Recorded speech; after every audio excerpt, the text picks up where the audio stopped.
약혼자가 급한 출장을 가야 한다고 했다. 나는 막 신혼집에 들러 정리를 하려던 참이었는데 아래층 이웃이 말했다. 어젯밤에 부부가 위에서 뭘 했길래 그렇게 쿵쾅거려요? 나는 서둘러 위층으로 올라가 문을 열었고 눈앞에 펼쳐진 광경에 경악했다. 결혼식이 딱 30일 남았다. 집안은 언제나 분주하고 활기찬 분위기 속에서 시댁에 들어갈 날을 준비하는 나의 초조함과 설렘이 뒤섞여 있었다. 나는 그의 캐리어에 새하얀 셔츠를 곱게 접어넣고 작은 그물망 주머니에 위장약을 조심스럽게 챙기며 곧 다가올 짧은 이별을 생각했다. 약혼자 민주는 베란다에 서서 전화를 받고 있었다.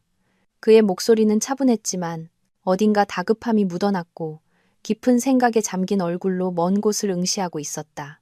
그는 안으로 들어와 내 어깨를 뒤에서 감싸 안으며 미안함이 가득한 한숨을 내쉬었다. 지연아, 미안해. 부산지사의 홍보 관련해서 큰 위기가 터졌어. 오늘 밤 비행기로 급히 내려가 봐야 할 것 같아. 한 4, 5일 정도 걸릴 거야. 나는 그의 옷깃을 부드럽게 매만져 주었다. 결혼 준비로 할 일이 산더미였기에 내심 서운했지만 애써 미소를 지으며 그를 격려했다. 일이 중요하지.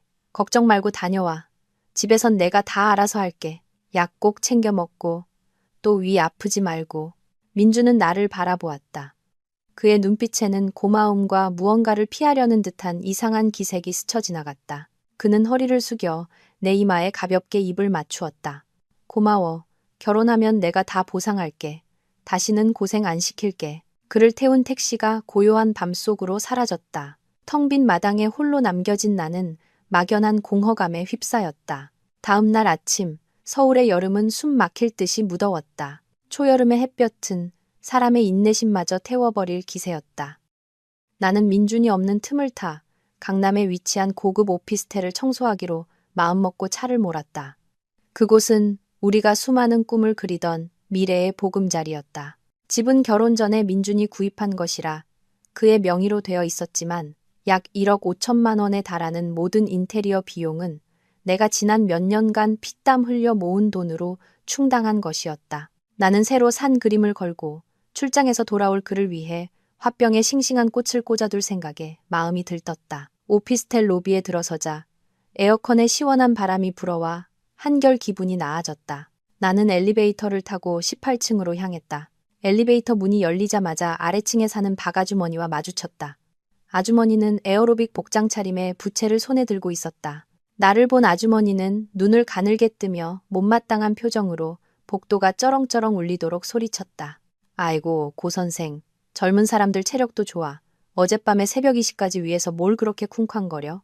나는 어안이 벙벙해 무슨 일인지 파악하지 못한 채 서둘러 무마하려는 미소를 지었다. 네, 아주머니. 무슨 말씀이세요? 저 어젯밤에 여기 없었는데요. 박 아주머니는 내가 변명이라도 하는 듯 손을 내저으며 얼굴을 찌푸렸다. 고 선생이 없으면 남편이 있었겠지. 침대가 부실한가? 왜 밤새 삐걱거리는 소리가 나? 난 늙어서 잠기가 예민하단 말이야. 젊은 사람들이 뭘 하든 좀 조용히 해야지. 나는 등골을 타고 전류가 흐르는 듯한 충격을 받았다. 나는 황급히 해명했다. 아주머니, 다른 집이랑 착각하신 것 같아요. 제 남편은 그저께 밤에 부산으로 출장 갔고 집은 계속 비어 있었어요. 박 아주머니는 의심 가득한 눈초리로 나를 쳐다보더니 확신에 찬 목소리로 혀를 찼다. 무슨 출장? 어젯밤 7시 반쯤에 내가 관리비 내러 관리사무소 갔다가 황 선생 만났는데 마트에서 장 본 걸 양손 가득 들고 올라가던데 심장이 쿵쾅거리기 시작했다. 불안감이 온몸의 세포로 퍼져나갔지만 나는 애써 희미한 믿음을 붙잡았다. 아마 사람을 잘못 보셨을 거예요. 내 말이 자존심을 상하게 했는지 박 아주머니는 버럭 소리를 질렀다. 잘못 보긴 뭘 잘못 봐. 내가 직접 인사까지 했는데 그 옆에 있던 아가씨랑 팔짱 끼고 아주 다정하게 웃으면서 올라가더구먼. 박 아주머니의 말은 한여름 대낮에 찬물을 뒤집어 쓴 것처럼 나를 얼어붙게 만들었다. 손발에 힘이 쭉 빠졌다. 나는 아주머니에게 대충 인사를 하고 우리 집을 향해 비틀거리며 걸어갔다. 한 걸음 한 걸음이 천근만근 무거웠다. 두꺼운 원목 문 앞에 서서 나는 마음을 진정시키려 심호흡을 했다. 분명 오해일 거야. 민준이 서류를 가지러 잠깐 들렀다가 바로 갔을 수도 있어. 나는 전자도어록에 손을 뻗어 우리 두 사람의 기념일로 설정된 익숙한 비밀번호를 눌렀다. 삐삐삐. 건조한 경고음이 울리며 빨간 불이 깜빡였다. 비밀번호가 틀리다는 신호였다. 나는 경악하며 다시 한번 숫자 하나하나를 신중하게 눌렀지만 결과는 무정한 도어록의 거부뿐이었다. 이마에서 식은땀이 흘러내렸다. 더위 때문이 아니라 저 문 너머에서 서서히 드러나고 있는 끔찍한 진실 때문이었다. 신혼집 문 앞에서 나는 마치 내 세상 밖으로 내쫓긴 이방인처럼 느껴졌다. 두 번의 비밀번호 오류 후 나는 떨리는 손으로 민준이 혹시 모를 상황에 대비해 등록해 주었던 내 지문을 떠올렸다. 그가 보안상의 이유로 비밀번호를 바꿨을지도 모른다는 희미한 희망을 품고 나는 지문 센서에 엄지손가락을 올렸다. 딸깍. 익숙하면서도 낯선 소리와 함께 잠금 장치가 풀렸다. 다행히 내 지문은 아직 시스템에서 삭제되지 않았다. 나는 조심스럽게 문을 열고 안으로 들어섰다. 하지만 익숙함 대신 코를 찌르는 낯선 공기에 걸음을 멈췄다. 새 가구 냄새나 빈집의 먼지 냄새가 아니었다. 진하고 자극적인 샤넬, 오 향수 냄새였다. 고급스러운 향이었지만 내가 꽃가루 알레르기 때문에 단 한 번도 사용해 본 적 없는 향수였다. 내가 직접 고른 소파 쿠션과 장식용 화병이 놓여있던 넓은 거실은 마치 광란의 파티가 끝난 전쟁터 같았다. 하얀 대리석 테이블 위에는 먹다 남은 피자 박스가 와인잔 2개와 함께 뒹굴고 있었다. 잔 밑바닥에는 번들거리는 짙은 붉은색 립스틱 자국이 선명했고 소파 발치에는 내가 본 적 없는 화려한 디자인의 큐빅 머리핀이 떨어져 있었다. 마치 다른 여자의 존재를 보란 듯이 과시하는 듯했다. 심장이 조여들며 숨쉬기가 힘들어졌다. 나는 차가운 바닥에 주저앉지 않기 위해 벽에 손을 짚어야 했다. 무거운 발걸음을 옮겨 달콤한 신혼의 밤을 꿈꾸던 주 침실로 향했다. 살짝 닫혀있던 침실 문을 밀자 안의 광경에 온몸에 피가 얼어붙는 듯했다. 내가 큰 마음을 먹고 맞춘 최고급 실크 소재의 민트색 침구는 온데간데 없고 대신 구겨지고 흐트러진 새빨간색의 저렴한 침구가 깔려 있었다. 눈앞이 흐릿했지만 나는 애써 침대 머리맡 선반을 보았다. 그곳에는 당연히 있어야 할 우리 두 사람의 대형 웨딩 사진이 액자째 엎어져 있었다. 나의 존재를 파묻어 버리려는 듯이 그 자리를 차지한 것은 최신형 디지털 액자였다. 화면에서는 선명한 사진들이 슬라이드쇼로 재생되고 있었다. 나는 그 사진을 보고 그대로 얼어붙었다. 내 이상적인 약혼자 황민준이 낯선 젊은 여자의 제법 부른 배에 무릎을 꿇고 입을 맞추고 있었다. 그의 입가에는 환한 미소가, 눈빛에는 행복과 애정이 가득했다. 그가 나에게는 단 한 번도 온전히 보여주지 않았던 그런 눈빛이었다. 나는 가까이 다가가 액자를 집어들었다. 손이 너무 떨려 하마터면 떨어뜨릴 뻔했다. 액자 받침대 아래에는 노란색 포스트잇이 붙어 있었다. 부드럽고 정갈한 필체였다. 민준 아빠, 생일 축하해요. 엄마랑 은혜가. 나는 액자에 저장된 다른 사진들을 넘겨보았다. 1주년, 2주년, 그리고 가장 최근에는 고급 리조트에서 찍은 3주년 기념사진까지 있었다. 3년. 그 숫자가 내 머릿속에서 춤을 추며 나를 잔인하게 비웃었다. 나와 민주는 만난 지 2년밖에 되지 않았다. 그렇다면 누가 나중에 온 사람이지? 이 거짓투성이 사랑 이야기에서 제3자는 과연 누구란 말인가? 속이 메스꺼워지며 위액이 역류했다. 나는 비틀거리며 화장실로 달려가 모든 굴욕과 역겨움을 토해내듯 개원했다. 거울을 보니 창백한 얼굴에 충혈된 눈, 넋이 나간 여자가 서 있었다. 세면대 위에는 칫솔 2개가 하나의 컵에 나란히 꽂혀 있었다. 민준의 파란색 칫솔과 귀여운 토끼 스티커가 붙은 분홍색 칫솔. 그것들은 마치 행복한 신혼생활을 즐기는 부부처럼 다정하게 기대어 있었다. 나는 수도꼭지를 틀어 얼굴에 찬물을 끼얹으며 정신을 차리려 애썼다. 이것이 끔찍한 악몽이기를 바랐지만 차가운 물줄기는 현실을 더욱 잔혹하게 만들 뿐이었다. 나는 화장실을 나와 내가 온 마음과 돈을 쏟아부어 꾸민 이 집을 둘러보았다. 이제 집안 구석구석, 모든 물건이 나의 어리석음과 순진함을 비웃는 듯했다. 그의 출장은 고작 10K면 또 떨어지지 않은 곳이었지만 그곳은 다른 여자와 곧 태어날 아이가 있는 내가 속하지 않은 전혀 다른 세상이었다. 그 가족 안에는 나를 위한 자리가 없었다. 위경련이 일어나듯 속이 뒤틀리며 다시 구역질이 치밀어 올랐다. 나는 세면대에 머리를 박고 쓰러지지 않기 위해 심호흡을 했다. 몇 분 후 정신을 차리고 거울 속 창백한 내 얼굴을 보며 다짐했다. 지금 약해져서는 안 된다. 소리를 지르거나 당장 그에게 전화해서 따져봤자 그들 눈에는 내가 패배자로 보일 뿐이다. 증거가 필요했다. 내가 평생을 맡기려 했던 그 남자의 진짜 얼굴을 폭로할, 빼도 박도 못할 증거 말이다. 나는 화장실에서 나와 맨발로 차가운 타일 바닥을 밟았다. 등골을 타고 오싹한 한기가 흘렀다. 내 시선은 부엌 구석에 놓인 스테인리스 쓰레기통에 꽂혔다. 뚜껑이 살짝 열려 구겨진 흰색 영수증 귀퉁이가 보였다.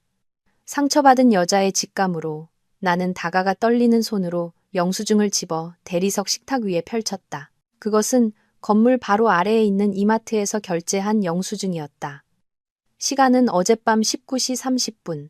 검은 잉크로 찍힌 글자들이 바늘처럼 내 심장을 찔렀다. 매일 유업 임산부용 우유, 사가미 초박형 콘돔, 데일리 라이너 생리대. 이 기괴한 물품들의 조합에 목구멍까지 역겨움이 차올랐다. 임신한 애인을 위해 임산부용 우유를 사면서 동시에 자신의 저열한 욕망을 채우기 위해 콘돔을 사는 남자. 더 잔인한 것은 그가 내 번호로 포인트 적립까지 했다는 사실이었다. 매일 밤 나에게 달콤한 거짓말로 잘 자라고 문자를 보내던 바로 그 번호로 내가 영수증을 멍하니 보고 있을 때 가방 속 휴대폰이 요란하게 울렸다. 민준이 내게 설정해준 익숙한 벨소리가 귀를 찢을 듯했다. 화면에는 내 사랑 남편이라는 글자와 함께 영상통화 아이콘이 떠 있었다. 나는 심호흡을 하고 눈가에 맺힌 눈물을 급히 닦아냈다. 흐트러진 머리를 정돈하고 재빨리 베란다로 나갔다. 그곳에는 커튼이 쳐져 있어 배경은 단조로운 크림색 벽으로만 보일 터였다. 누구도 내가 지금 이 신혼집에 있다는 사실을 눈치채지 못할 것이다. 나는 통화 버튼을 누르고 비록 뒤틀리고 고통스러울지언정 미소를 짓기 위해 안면 근육을 움직였다. 민준의 잘생긴 얼굴이 화면에 나타났다. 그의 뒤 배경은 새하얀 벽이었다. 아마 호텔이나 어느 구석진 곳이겠지. 그의 목소리는 여전히 다정하고 부드러웠다. 자기야, 방금 파트너사 미팅 끝났어. 너무 피곤하다. 자기가 너무 보고 싶어서 바로 전화했지. 나는 지난 2년간 사랑했던 남자의 얼굴을 빤히 쳐다보며 어떻게 저렇게 완벽한 연기를 할 수 있는지 속으로 물었다. 나는 베란다 난간을 손톱이 살캄을 파고들 정도로 꽉 쥐었지만 목소리는 최대한 평온하게 유지했다. 고생 많았네. 미팅은 힘들었어? 밥은 잘 챙겨 먹고? 위장약 잊지 말고. 민주는 눈을 접어 웃으며 행복한 표정을 지었다. 걱정 마. 나 잘하고 있어. 이 프로젝트만 끝나면 돌아가서 자기한테 다 보상해 줄게. 스파 데려가서 피로 싹 풀어줘야지. 그때 갑자기 아기 울음소리와 함께 전화기 너머에서 한 여자의 목소리가 들려왔다. 오빠, 수건 좀 갖다 줘. 아주 작은 소리였지만 고요한 공간 속에서 내 귀에는 똑똑히 들렸다. 민주는 화들짝 놀라며 극도로 당황한 기색을 보였다. 그는 황급히 손으로 휴대폰 마이크를 막았다. 나는 못 들은 척하며 일부러 떠보았다. 어느 호텔이야? 왜 이렇게 시끄러워? 아기 우는 소리도 들리는 것 같은데? 민주는 허둥지둥 변명했다. 그의 입가에 걸린 미소는 눈에 띄게 어색해졌다. 아, 호텔 와이파이가 영 별로네. 자꾸 끊긴다. 옆방에 아기가 있어서 좀 시끄럽나 봐. 그는 말을 이었다. 아, 나 오후 미팅 자료 준비해야 해서 이만 끊을게. 저녁에 다시 전화할게. 내가 대답할 틈도 없이 화면은 까맣게 변했고 통화는 서둘러 종료되었다. 나는 그 순간 소리를 지르거나 이성을 잃고 물건을 부수지 않았다. 지금 분노를 터뜨리는 것은 나를 불리하게 만들 뿐이라는 것을 알았기 때문이다. 나는 조용히 휴대폰으로 집안에 있는 모든 증거를 촬영했다. 구겨진 영수증, 그들의 행복한 순간이 담긴 디지털 액자, 그리고 그 여자의 개인 소지품들까지. 증거를 모두 수집한 후 나는 모든 것을 원래 자리에 조심스럽게 되돌려 놓았다. 문손잡이에 묻은 내 지문을 닦아내고 유령처럼 조용히 그곳을 빠져나왔다. 차에 앉아 나는 집으로 바로 가지 않고 대학 시절부터 절친한 친구인 선아에게 전화를 걸었다. 그녀는 현재 민준과 내가 공동 계좌를 개설한 은행에서 감사로 일하고 있었다. 내 목소리는 갈라졌고 터져나오는 울음을 간신히 참았다. 선아야, 나 좀 급하게 도와줄 일이 있어. 지난 2년간 나와 민준의 모든 금융 거래 내역을 확인해 봐야 할 것 같아. 내 목소리가 평소와 다르다는 것을 느낀 선아는 더 묻지 않고 바로 자기 사무실로 오라고 했다. 선아의 개인 사무실에서 나는 멍하니 컴퓨터 화면 위에서 춤추는 숫자들을 바라보았다. 누군가 내 심장을 쥐어짜는 듯했다. 선아는 능숙하게 키보드를 두드렸고 그녀의 예쁜 미간은 점점 더 찌푸려졌다. 그녀의 표정은 놀라움에서 분노로 변해갔다. 그녀는 나를 돌아보며 연민과 안타까움이 가득한 눈빛으로 말했다. 지연아, 일단 진정하고 들어. 민준 씨가 사용하는 다른 계좌에서 아주 이상한 거래 내역들이 발견됐어. 선아는 두꺼운 거래 내역서를 출력해 의심스러운 부분들을 형광펜으로 짙게 칠한 뒤 내 쪽으로 밀었다. 나는 떨리는 손으로 서류를 집어들었다. 글자들이 눈앞에서 흐릿하게 번졌다. 지난 2년 동안 매달 5일이 되면 민주는 원은혜라는 이름의 계좌로 생활비라는 명목하에 100만 원씩을 꾸준히 이체했다. 하지만 나를 가장 경악하게 만든 것은 그 돈이 아니라 불과 2달 전에 실행된 거액의 거래였다. 거래 내역에는 원은혜 계좌로 2억 원이 이체되었고 내용은 아파트 인테리어 계약금 지급이라고 명시되어 있었다. 나는 그대로 얼어붙었다. 발밑에 땅이 완전히 무너져 내리는 기분이었다. 그 2억 원은 내가 신혼집 인테리어를 위해 개인 계좌에서 인출해 민준에게 건넨 저축금 전액이었다. 그가 일관성 있고 관리가 쉽도록 자기가 처리하겠다고 했기 때문이다. 알고 보니 그는 완벽한 연극을 꾸민 것이었다. 내 피땀 어린 돈을 써서 애인을 부양하고 심지어 그녀에게 다른 집을 사주었을지도 모른다. 나는 명품 가방 하나 사지 않고 먼 곳으로 여행 한번 가지 않으며 미래의 보금자리를 위해 허리띠를 졸라맸던 날들을 떠올렸다. 나는 그를 전적으로 믿고 모든 것을 맡겼지만 돌아온 것은 뼛속까지 시린 잔인한 배신이었다. 선아가 내 손을 꽉 잡았다. 그녀의 목소리는 분노로 떨렸다. 이건 미친놈이야. 바람 피운 걸 넘어서 사기, 횡령이야. 절대 용서하면 안 돼, 지연아. 나는 눈물을 닦고 선아의 눈을 똑바로 쳐다보았다. 내 눈빛에는 더 이상 배신당한 여자의 나약함이 없었다. 대신 정의를 되찾겠다는 굳은 결의가 서려 있었다. 나는 낮고 차가운 목소리로 선아에게 말했다. 알아. 용서 안 해. 하지만 그 인간을 내 인생에서 몰아내기 전에 내게 속한 모든 것을 되찾아야겠어. 그 2억 원은 단순한 돈이 아니야. 내 땀, 내 젊음, 그리고 우리 부모님의 믿음이야. 내가 등골 빠지게 일해서 배신자와 그의 애인을 먹여 살렸다는 사실을 받아들일 수 없어. 은행을 나섰을 때 서울의 하늘은 이미 저물고 있었다. 먹구름이 몰려와 곧 큰 폭풍우가 쏟아질 것을 예고했다. 나는 차에 앉아 바삐 오가는 사람들을 보며 이 넓은 도시에서 내가 얼마나 외로운 존재인지 느꼈다. 하지만 나는 무너질 수 없었다. 내 뒤에는 부모님이 있고 나 자신의 미래가 있었다. 나는 차 시동을 걸고 하얗게 쏟아지는 빛 속으로 차를 몰았다.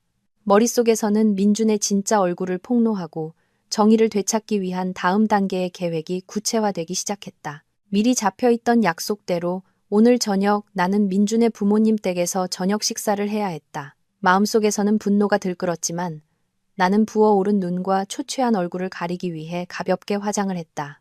수입 과일 가게에 들러 큰 과일 바구니를 선물로 사면서 아무것도 모르는 순진하고 효심 깊은 예비 며느리 역할을 완벽하게 해내야 한다고 스스로에게 다짐했다. 조용한 골목에 위치한 3층짜리 멋진 단독주택.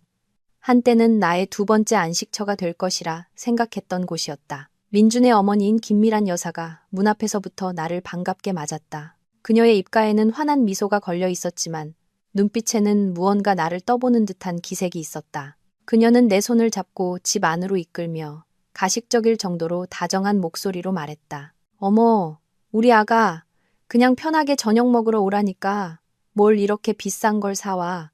그 돈 아껴서 결혼 준비나 하지. 나는 부드럽게 미소 지으며 대답했다. 아니에요, 어머님. 맛있는 한국배가 보여서 두 분 기력 보충하시라고 사왔어요. 민준 씨도 출장 가서 고생하는데 제가라도 자주 찾아뵙고 인사드려야죠. 저녁 식사는 겉보기에는 화기애애한 분위기 속에서 진행되었다. 시부모님은 계속해서 내게 음식을 덜어주며 결혼 준비는 잘 되어 가는지 물었다. 그러면서 멀리 일하러 간 민준이 고생이 많다며 안타까워했다. 김 여사는 내게 국을 떠주며 혀를 찼다. 불쌍한 우리 민준이 팔자가 사나워서 맨날 이렇게 동분서주하며 고생을 하네. 다 나중에 처자식 편하게 해주려고 그러는 거다 얘야. 네가 우리 아들 많이 아껴줘야 한다. 나는 고개를 숙이고 밥을 먹으며 목구멍에 걸린 분노를 억지로 삼켰다. 연기 참 잘하시네. 아드님은 이 도시 안에서 애인이랑 희희낙낙하고 있는데 무슨 동분서주람. 김 여사가 이쑤시개를 꺼내기 위해 손을 뻗자 그녀의 실크 소매가 살짝 걷히며 짙은 녹색의 비취 팔찌가 드러났다. 맑고 투명한 옥빛이었다. 내 심장이 쿵 내려앉았다. 내 시선은 그 팔찌에 고정되었다. 그것은 민준이 내게 말했던 맏며느리에게만 물려준다는 바로 그 갑오였다. 하지만 그는 어머니가 실수로 깨뜨려 버렸다고 아쉬워했었다. 프러포즈하던 날, 그는 내게 금팔찌를 주며 그것을 대신하는 것이라고 했다. 나는 그 말을 믿고 소중히 여겼다. 알고 보니 진짜 팔찌는 멀쩡했고 김 여사의 손목에서 나보다 더 자격 있는 사람에게 전해질 날을 기다리고 있었다. 식사 도중 거실에 있던 집 전화가 울렸다. 김 여사는 황급히 수저를 놓고 일어나 전화를 받으러 갔다. 그녀의 표정에는 무언가 숨기는 듯한 기색이 역력했다. 그녀는 계단 구석으로 사라졌지만 조용한 공간 탓에 그녀가 목소리를 낮췄음에도 불구하고 대화 내용이 어렴풋이 들렸다. 나는 손을 씻는 척하며 더 잘 듣기 위해 조용히 그쪽으로 다가갔다. 김 여사의 목소리는 다정하고 걱정이 가득했다. 얘야. 오늘 몸은 좀 어떠니? 아기가 발로 많이 차니? 내 심장이 잦는 듯 했다. 나는 숨을 죽이고 계속 엿들었다. 응, 엄마가 민준이한테 얘기했어. 걔가 너 몸보신하라고 한우랑 전복 사다 준다고 하더라. 우리 대장손 건강하게 잘 먹어야 한다. 걔한테 괜히 성질 부려서 태교에 안 좋게 하지 말고. 그녀는 킥킥 웃었다. 걱정 마. 엄마는 너희 모자밖에 없어. 그녀는 그냥 우리 집 빚 갚아줄 돈줄일 뿐이야. 일 끝나면 바로 쫓아낼 거니까. 김 여사의 말 한마디 한마디가 날카로운 칼날이 되어 내 심장을 난도질했다. 나는 그 자리에 얼어붙었고 온몸이 찬물을 뒤집어 쓴 듯 차가워졌다. 민준뿐만 아니라 내가 아버님, 어머님이라 부르며 존경했던 그의 가족 모두가 이 잔인한 연극의 대배우들이었다. 그들은 나를 바보, 자신들의 돈을 빼낼 ATM으로 여겼고 등 뒤에서는 다른 여자와 그들의 대장손을 위해 모든 것을 준비하고 있었다. 나는 식탁으로 돌아와 손이 떨리지 않도록 애썼지만 마음은 이미 완전히 식어버렸다. 시아버지의 인자한 척하는 미소와 식탁으로 돌아온 시어머니의 상냥한 얼굴을 보니 역겨워서 당장이라도 토할 것 같았다. 나는 스스로에게 침착해야 한다고 이 탐욕스럽고 사악한 가족의 진짜 얼굴을 폭로할 나를 위해 참고 견뎌야 한다고 다짐했다. 그날 저녁은 내 인생에서 가장 쓰디쓴 식사였다. 밥 한 술이 마치 가시를 삼키는 것처럼 고통스러웠다. 시댁에서의 거짓된 저녁 식사 후 나는 양의 탈을 쓴 늑대들 사이에서 홀로 싸우고 있다는 것을 깨달았다. 민준의 가장 가까운 사람들조차 믿을 수 없었다. 나는 사설 탐정 서비스를 이용하기로 결심했다. 믿을 만한 친구의 소개를 통해 복잡한 결혼 및 가족 문제 해결로 유명한 강대웅 탐정에게 연락했다. 나는 내가 가진 얼마 안 되는 정보를 그에게 넘겼다. 이체 내역에 있던 원은혜라는 이름과 그녀의 계좌번호, 민준이 자주 드나들던 오피스텔 주소, 그리고 민준의 차량 번호. 사흘 후 강 탐정은 도시 외곽의 한적한 카페에서 나를 만났다.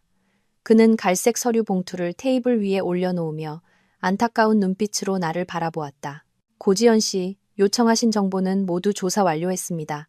하지만 마음의 준비를 하셔야 할 겁니다. 진실은 생각보다 더 충격적일 수 있습니다. 나는 심호흡을 하고 그에게 시작하라는 신호로 고개를 끄덕였다. 스스로를 진정시키기 위해 차가운 물잔을 꽉 쥐었다. 강 탐정은 서류 봉투를 열어 내 앞에 여러 장의 도찰 사진을 펼쳐 보였다. 사진 속에는 수수하고 평범하게 생긴 젊은 여자가 있었다. 내가 상상했던 화려하고 교활한 상간녀의 모습과는 전혀 달랐다. 그녀의 이름은 원은혜, 26세, 작은 무역회사의 사무직원으로 일하고 있으며 조용하고 평범한 삶을 살고 있었다. 강 탐정은 은혜가 시장에서 장을 보는 사진을 가리켰다. 이 여자는 노는 부류가 아닙니다. 주변 이웃들 평판도 아주 좋고요. 문제는 황민준 씨와 지난 3년간 사실혼 관계로 살아왔다는 겁니다. 나는 경악하며 더듬거리며 되물었다. 3년이라고요? 뭔가 잘못하신 거 아니에요? 저는 민준 씨를 만난 지 2년밖에 안 됐어요. 강 탐정은 고개를 저으며 은혜의 비공개 인스타그램 계정에서 출력한 사진들을 보여주었다. 그 계정에는 몇몇 친한 친구들만 팔로우되어 있었다. 그곳에는 3년 전부터 시작된 은혜와 민준의 행복한 사진들이 가득했다. 함께한 지 1주년. 항상 지켜줘서 고마워요, 남편. 소박한 저녁이지만 당신과 함께라 행복해요. 우리 아기 태어날 날을 기다리며 같은 애정 어린 글들이 넘쳐났다. 은혜의 세상에서 민주는 성실하고 아내와 아이를 극진히 사랑하는 모범적인 남편이었다. 그녀는 민준이 집안이 보수적이라 사업 기반을 확실히 닦은 후에 정식으로 인사드리겠다고 한 거짓말을 철석같이 믿고 자신이 그의 유일한 아내라고 생각하고 있었다. 나는 서류를 한 장씩 넘기며 처음의 분노가 점차 당혹감과 약간의 연민으로 바뀌는 것을 느꼈다. 은혜는 나의 존재를 전혀 모르고 있었다. 그녀 역시 나처럼 민준에게 완벽하게 속은 피해자였다. 그는 두 개의 평행 세계를 구축하고 두 가지 완벽한 역할을 연기했다. 한쪽에서는 돈을 이용하기 위해 나와의 완벽한 결혼을 준비했고 다른 한쪽에서는 감정적 만족과 아이를 얻기 위해 은혜에게 가난하지만 다정한 남편 행세를 했다. 강탐정은 나를 보며 목소리를 낮췄다. 조사 결과 원은혜 씨는 황민준 씨를 전적으로 신뢰하고 있습니다. 현재 임신 5개월 차고요. 고지연 씨가 말씀하신 2억 원은 황민준 씨가 오래 저축하고 친구들에게 빌린 돈이라고 속여 원은혜 씨 명의로 작은 빌라를 매입하는 데 사용됐습니다. 나는 목구멍에 가시가 걸린 듯한 느낌을 받았다. 내 돈, 내 피와 땀으로 그는 다른 여자와 보금자리를 꾸리고 그녀를 어둠 속의 정식 아내로 만들었다. 반면 나는 빛 속의 예비 신부라는 이름을 가졌지만 실제로는 그의 재정적 도구에 불과했다. 나는 서류를 덮고 의자에 등을 기댄 채 창밖으로 떨어지는 노란 나뭇잎들을 바라보았다. 마음속에 복잡한 감정이 일었다. 원은혜라는 여자에게 분노와 연민을 동시에 느꼈다. 그녀는 곧 산산조각, 날 아름다운 꿈속에서 살고 있었다. 탐정에게서 은혜의 생활 패턴에 대한 정보를 입수한 나는 대담한 다음 단계를 실행하기로 결심했다. 나는 은혜가 다니고 있는 피트니스 센터의 임산부 필라테스 수업을 인터넷으로 검색해 단기 과정을 빠르게 등록했다. 정체를 숨기기 위해 인터넷에서 최고급 실리콘으로 만든 가짜 인부용 배를 구입하고 헐렁한 인부복 원피스를 입은 뒤 마스크로 얼굴을 가렸다. 거울 앞에 서서 임신 5개월 차의 내 모습을 보니 씁쓸함을 감출 수 없었다. 민준이 경제적인 안정을 위해 몇 년 더 계획을 미루자고만 하지 않았더라면 나도 진짜 엄마가 될 수 있었을 텐데.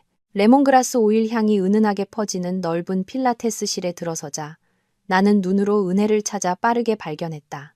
그녀는 방구석에 앉아 휴대폰으로 메시지를 보내며 환하게 웃고 있었다. 실물로 본 은혜는 사진보다 더 순하고 소박해 보였다. 화장기 없는 하얀 피부, 순진하다 못해 안쓰러워 보일 정도의 크고 동그란 눈. 나는 심호흡을 하며 빠르게 뛰는 심장을 진정시키고 천천히 그녀에게 다가가 바로 옆에 매트를 깔았다. 쉬는 시간에 나는 일부러 물병을 은혜 쪽으로 떨어뜨렸다. 그녀는 서둘러 몸을 숙여 물병을 주워주며 친절하게 웃었다. 조심하세요, 언니. 배가 이렇게 부르면 허리 숙이기도 힘들잖아요. 나는 고맙다고 말하며 대화를 시작했다. 고마워요, 동생. 제가 오늘 처음이라 아직 어색해서요. 여기 다닌 지 오래됐어요? 은혜는 밝게 대답했다. 네, 2달 정도 됐어요. 다행히 운동 시작하고 허리 통증도 덜하고 아기도 더 순해진 것 같아요. 두 낯선 여자 사이의 대화는 마치 오랜 친구처럼 자연스럽고 편안하게 시작되었다. 은혜는 끝없는 행복감에 젖어 뱃속의 아이에 대해 이야기했다. 아들이래요, 언니. 아빠가 너무 좋아해요. 출장이 잦지만 매일 전화해서 아기랑 이야기해요. 내 가슴이 따끔했지만 나는 애써 미소를 유지했다. 그래요? 남편분이 정말 자상하시네요. 아내랑 아이를 엄청 아끼나 봐요. 은혜의 눈이 반짝였다. 네, 언니. 우리 민준 씨가 프로젝트 때문에 바쁘지만 항상 저랑 아기를 최우선으로 생각해요. 이번 프로젝트만 잘 마무리해서 우리 모자 편하게 해줄 돈을 벌겠다고 했어요. 제가 출산하고 몸조리 잘 끝내면 그때 정식으로 멋지게 결혼식 올리자고요. 민준이라는 이름과 그가 내뱉었을 허황된 약속들을 은혜의 입을 통해 들으니 이 여자가 너무나도 안쓰러웠다. 그녀는 그 비열한 남자를 그가 그려준 꿈의 결혼식이라는 신기루를 완전히 믿고 있었다. 나는 은혜의 약지에 끼워진 약혼 반지를 내려다보았다. 그것은 내가 끼고 있는 반지와 디자인이 똑같았지만 다이아몬드 크기만 조금 더 작았다. 민주는 시간과 노력을 참 잘 아끼는 남자였다. 약혼 반지마저 똑같은 디자인으로 한 쌍을 사서 두 여자에게 동시에 선물하다니. 그 후 며칠 동안 나는 은혜와 대화할 기회를 만들기 위해 항상 수업에 일찍 도착했다. 우리는 금세 친해져 임신과 가족에 대한 소소한 이야기들을 나누었다. 은혜의 신뢰를 얻기 위해 나 역시 출장이 잦은 남편에 대한 이야기를 지어내 그녀의 공감을 샀다. 어느 날 수업이 끝난 후 은혜는 근처 노점에서 사탕수수 주스를 마시자고 제안했다. 한참 이야기를 나누던 중 은혜가 한숨을 쉬며 약간 슬픈 목소리로 말했다. 가끔은 서러울 때도 있어요, 언니. 임신했는데 남편은 계속 멀리 있고 고향 어른들은 결혼도 안 하고 애부터 가졌다고 수군거리시고요. 나는 은혜의 손을 잡고 위로했다. 세상 사람들 말은 신경 쓰지 마, 동생. 남편이 자기를 사랑해주고 법적으로 부부인 게 중요하지.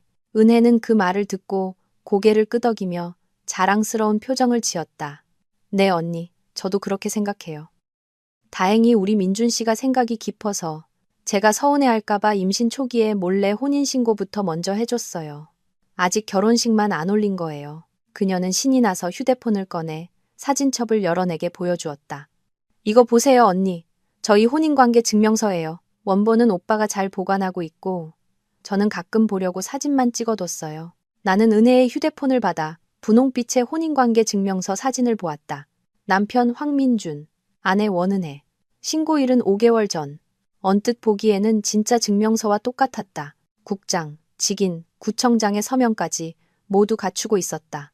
하지만 법률 분야에서 일해본 경험이 있는 나는 금세 이상한 점들을 발견했다.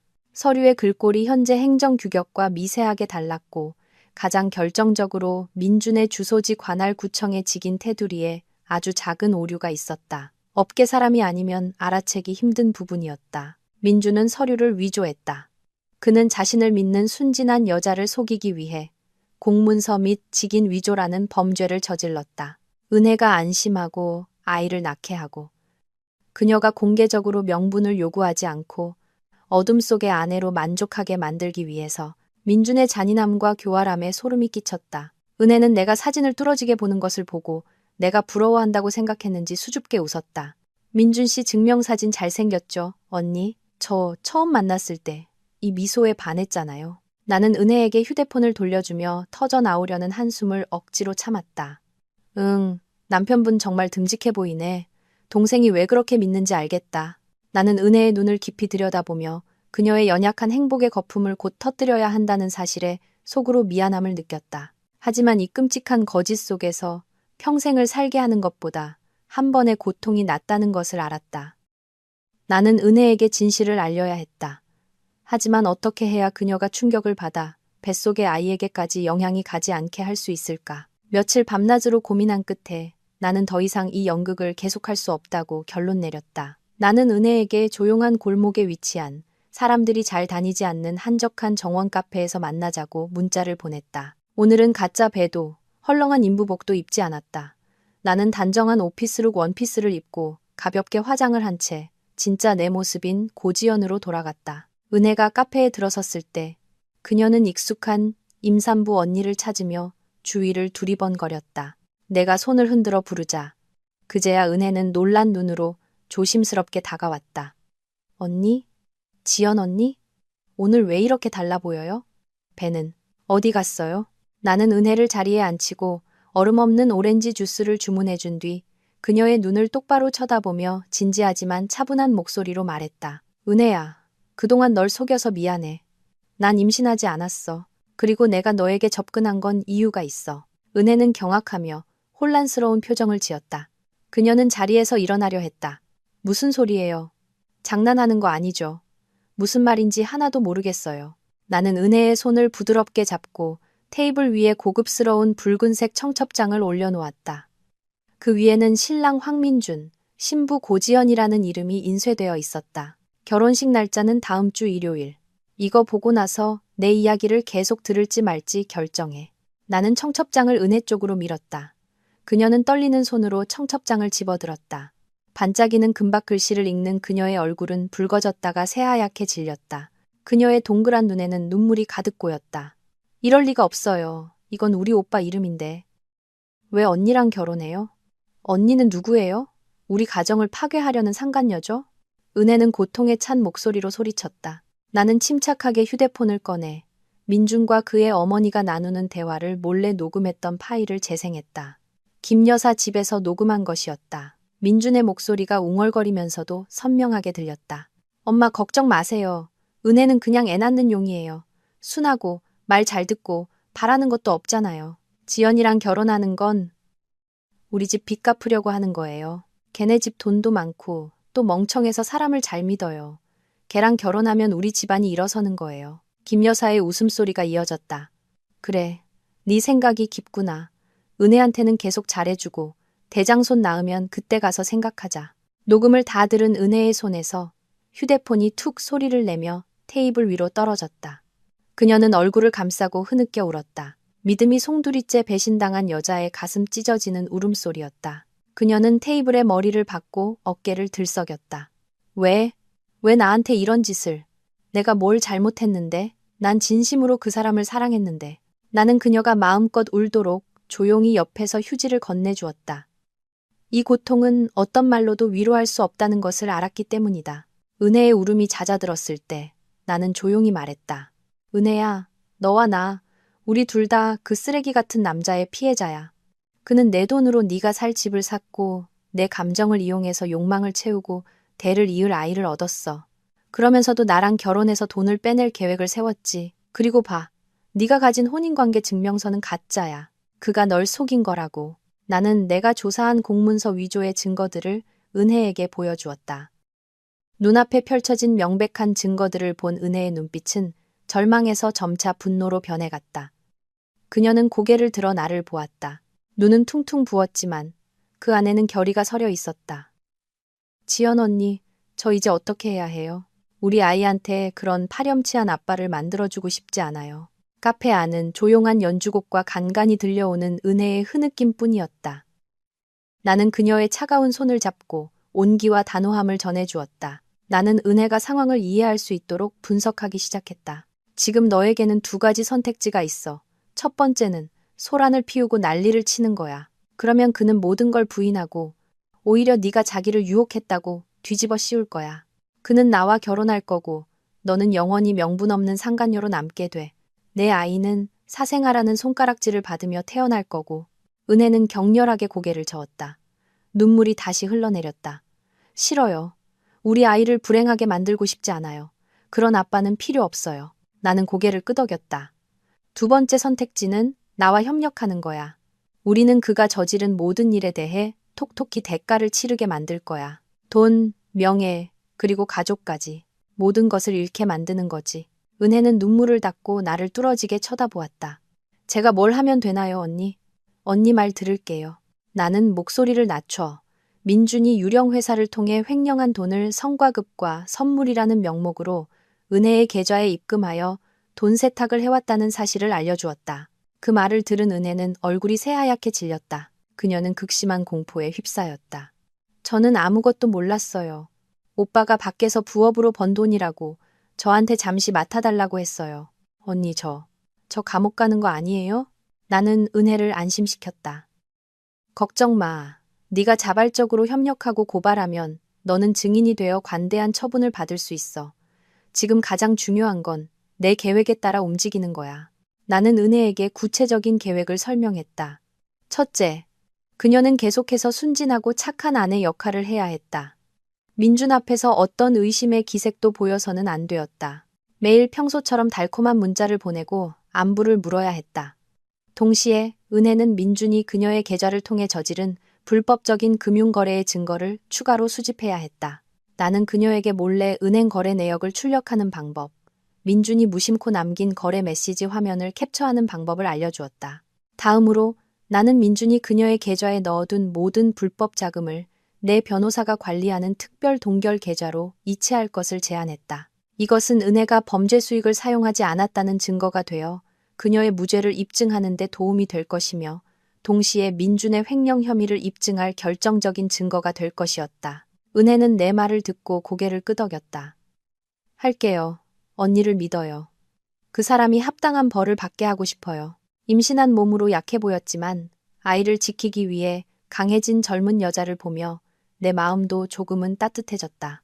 원래는 적이 되어야 할 두 여자가 이제는 같은 편에 서서 자신들의 사랑과 믿음을 짓밟은 한 남자에 맞서 손을 잡았다. 이 동맹은 복수를 위한 것일 뿐만 아니라 우리 자신의 삶을 구원하기 위한 것이기도 했다. 은혜와 계획을 세운 후 나는 집으로 돌아와 민준을 위한 가장 큰 덫을 놓기 시작했다. 나는 그의 치명적인 약점이 감정도 명예도 아닌 끝없는 탐욕이라는 것을 알았다. 그 탐욕만 정확히 공략하면 그는 제 발로 덫에 걸려들 것이었다. 나는 민준에게 애교 섞인 달콤한 말투로 문자를 보냈다. 마치 그의 외도를 전혀 모르는 것처럼. 자기야, 일은 거의 다 끝나가? 방금 부모님한테 전화 왔는데 시골 땅 문제로 우리 둘이랑 상의할 중요한 일이 있대. 빨리 정리하고 올라와야 할 것 같아. 역시나 문자를 보낸 지 5분도 채 되지 않아 전화가 걸려왔다. 민준의 목소리는 흥분을 감추지 못했다. 자기야, 무슨 땅? 설마 외할아버지께서 주신다고 했던 읍내대로변 그 땅이야? 나는 속으로 비웃었지만 입으로는 부드럽게 대답했다. 응, 아빠 말씀으로는 그 땅이 요즘 시세가 엄청 올라서 10억은 넘는데 부모님께서 우리 사업 자금하라고 명의 이전해주고 싶어 하시는데 공동재산 약정서에 서명해야 해서 자기가 꼭 와야 한대. 절차가 좀 복잡한가 봐. 전화기 저편이 잠시 조용했다. 아마 민주는 머릿속으로 계산기를 두드리고 있겠지.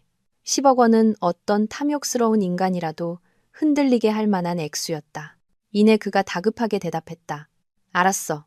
최대한 빨리 업무 인계하고 오늘 밤에 바로 올라갈게. 부모님께 걱정 마시라고 전해줘. 나는 전화를 끊고 까만 화면에 비친 내 차가운 얼굴을 보았다. 그의 눈에 나와 우리 가족은 그저 잡아먹기 좋은 살찐 양에 불과했다. 그날 밤 민주는 지치고 옷이 구겨진 모습으로 돌아왔지만 그의 눈은 탐욕으로 번뜩였다. 그는 나를 보자마자 꽉 껴안았다. 낯선 향수 냄새는 거의 날아갔고 셔츠에는 담배 냄새만 배어 있었다. 그는 속삭였다. 보고 싶었어. 며칠 동안 출장 가서 고생했는데 자기 생각만 했어. 나는 역겨움을 참으며 그의 등을 가볍게 두드렸다. 나도 보고 싶었어. 어서 씻고 쉬어. 내일 아침 일찍 공증사무소 가야 하잖아. 민준이 씻는 동안 나는 거실에 앉아 미리 준비해둔 두꺼운 서류 뭉치를 정리했다. 그 안에는 평범한 행정 서류들 사이에 내가 공들여 작성한 채무 확인서 및 재산 양도 계약서가 끼워져 있었다. 그 내용은 민준이 개인적인 투자 목적으로 나에게 2억 원을 빌렸으며 현재의 오피스텔을 그 채무에 대한 담보로 제공할 것을 약속한다는 것이었다. 돈에 눈이 먼 민준 같은 인간은 내일의 서명이 10억을 얻는 것이 아니라 자기 자신을 파는 행위라는 것을 절대 상상하지 못할 것이다. 그날 밤 나는 민준의 옆에 누워 그의 규칙적인 코골이를 들으며 잠을 이룰 수 없었다.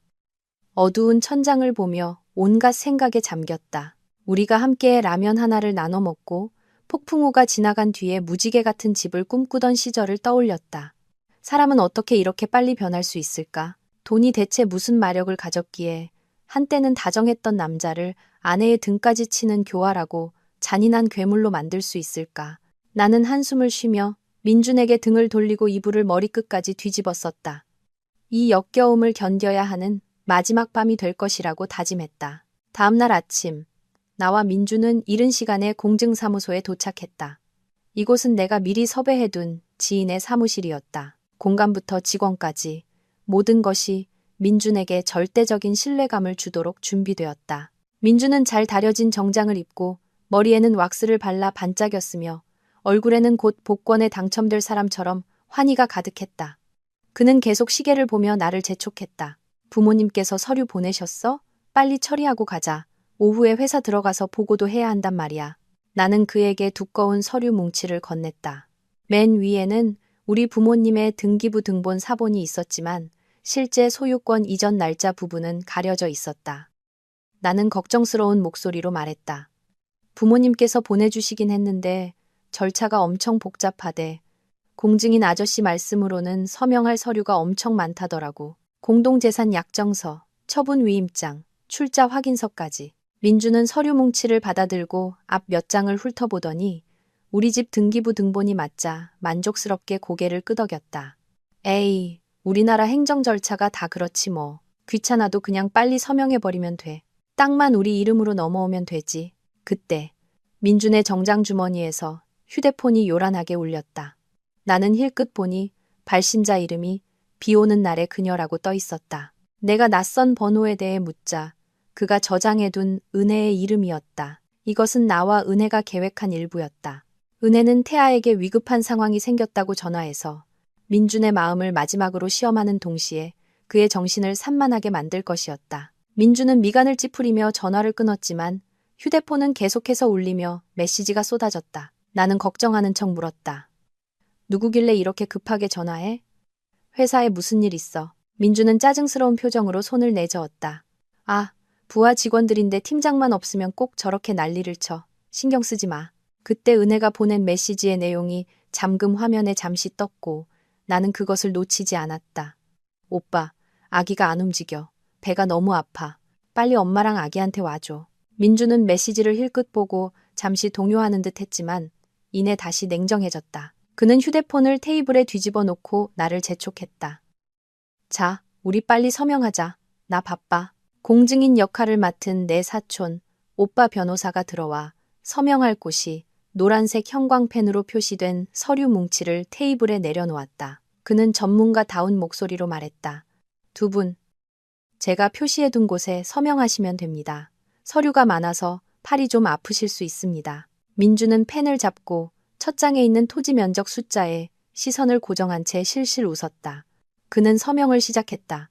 그의 필체는 거침없었다. 5번째 장. 보증 약정서와 위임장 사이에 내가 공들여 작성한 채무 확인서 및 재산담보 설정 계약서가 끼워져 있었다. 제목은 약간 작은 글씨로 인쇄되어 스테이플러 심 아래에 교묘하게 숨겨져 있었다. 10억이라는 거액의 자산에 대한 환상과 은혜에 귀찮은 메시지로 정신이 팔린 민주는 내용을 전혀 읽지 않았다. 그는 오직 노란색으로 표시된 곳을 찾아 펜을 놀릴 뿐이었다. 웩! 민준의 서명이 하얀 종이 위에 선명하게 남겨지며 그 자신의 인생에 대한 판결문에 도장을 찍었다. 나는 그가 서명하는 모습을 보며 마음이 가벼워지면서도 한편으로는 씁쓸했다. 그는 가상의 돈을 쫓아 자기 자신을 팔아넘겼고 자신의 아이를 임신한 여자까지 팔아넘겼다. 민준이 서류 뭉치를 내게 돌려주며 기쁜 목소리로 물었다. 절차는 언제쯤 끝나? 우리 새 등기부 등본은 언제 받아? 나는 더 이상 연기할 필요 없는 미소를 지었다. 곧 끝날 거야, 오빠. 모든 게 제자리로 돌아가겠지. 오빠가 받아야 할 마땅한 것을 받게 될 거야. 공증사무소에서의 절차를 마친 후 나는 민준에게 이 기쁜 소식을 알리기 위해 그의 부모님 댁에 함께 가서 저녁을 먹자고 제안했다. 민준은 즉시 동의했다. 아마도 곧 상속받게 될 토지에 대해 가족들에게 자랑하고 싶었을 것이다. 그날 저녁 식사는 평소보다 훨씬 더 호화로웠다. 김 여사는 산의 진미로 가득한 상을 차렸다. 동충하초를 넣은 토종닭 삼계탕, 맥주에 찐 랍스터, 전복과 샥스핀을 넣은 탕까지. 가득 찬 상을 보며 나는 이 모든 것을 살 돈이 어디서 났을까 생각했다. 혹시 이것도 내가 그동안 벌어다 준 피 같은 돈을 빼돌린 것일까?